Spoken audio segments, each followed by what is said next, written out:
Prime Minister David Cameron recently made a vow to make London the hub of Islamic banking. It is in that context that we are talking today to Tirad Mahmoud, who is the CEO of Abu Dhabi Islamic Bank.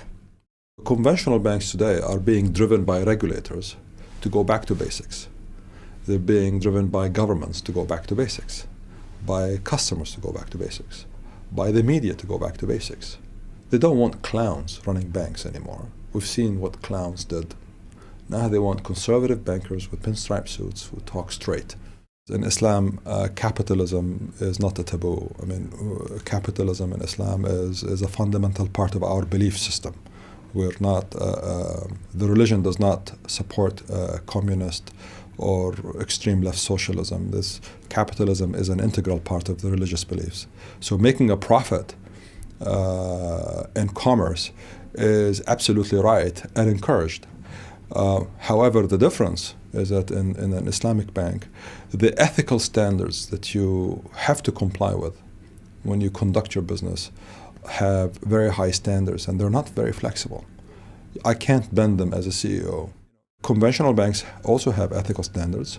The difference, I would say, between the two models is that in a conventional bank, priorities change. Even the regulatory environment changes. The focus of the industry changes. The new language in the analyst community may change. In an Islamic bank, the ethical standards are managed by a Sharia-compliant supervisory board, independent. They're not compensated on the price of the share, the profitability of the bank. They follow those standards that are, they're basically religious in their origins. If we talk about you want to buy a house, and how does an Islamic bank finance your house? Well, they can lease it to you with an intention to actually sell it to you at the end for $1 or £1, okay? Or they can sell it to you on a deferred payment basis. In both cases, your payments are well known, fixed. The frequency of the payment is well known and fixed. The difference with an Islamic bank comes in if you lose your job. What happens to you? In a conventional bank, you could lose the house and lose the equity, potentially. In some countries, some regulations, try to help the consumer not lose all his equity, but it doesn't work like that.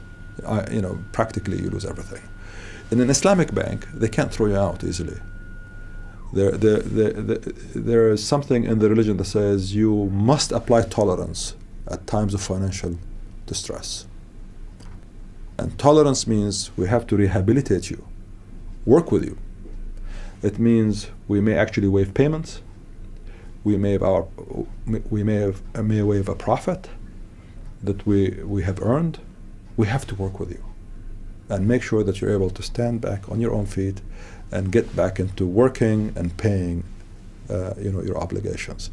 So the fundamental difference with an Islamic bank is the fact that an Islamic bank has to become tolerant with you when you're down on your knees. And that is defined by behavior, by things we can do and things we cannot do. We cannot charge you a late payment fee. We cannot charge you a default fee. We can't increase the price on you. And if you can't pay, we cannot throw you out. We continue to grow at a much higher rate than conventional banks in every market. Not in a few markets, in every single market. The growth rate is significantly higher. It is demand-led, it's not supply-based. So I think those issues with respect to inflexibility are now seen as a competitive advantage. I think there is a benefit, an indirect benefit from the financial crisis. Today the consumers and the regulators and the rating agencies are asking for more reliable banks that follow much higher levels of transparency, much less risky, much more predictable. And Islamic banks follow exactly that. So this inflexibility brought safety and predictability, and that's what is fueling the demand even more. We will not simply go into a market just because they want an Islamic bank. If it's not a profitable market, we will not go into it.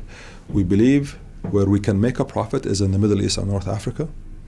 Those are natural markets for us. I don't think those markets are fully saturated. We're going there. We're now already in a total of 7 countries. We have opened a bank in the UK and London, but it caters to our natural clients who come from the Middle East. They invest money here. They want to have a bank that knows them and does business with them in their own home markets, and that's why we are here. So it's to service our traditional client base. I think once we have fulfilled this mandate of building our business in the MENA region, then we can look at markets that are farther away, like in Asia maybe. To me, there is a convergence that is taking place. Hopefully it becomes permanent between the conventional banks and the Islamic banks. And that platform is ethics. Because at the end of the day, what we ask for is ethics. We don't want you to change your religion. You stay the way you are, what you are.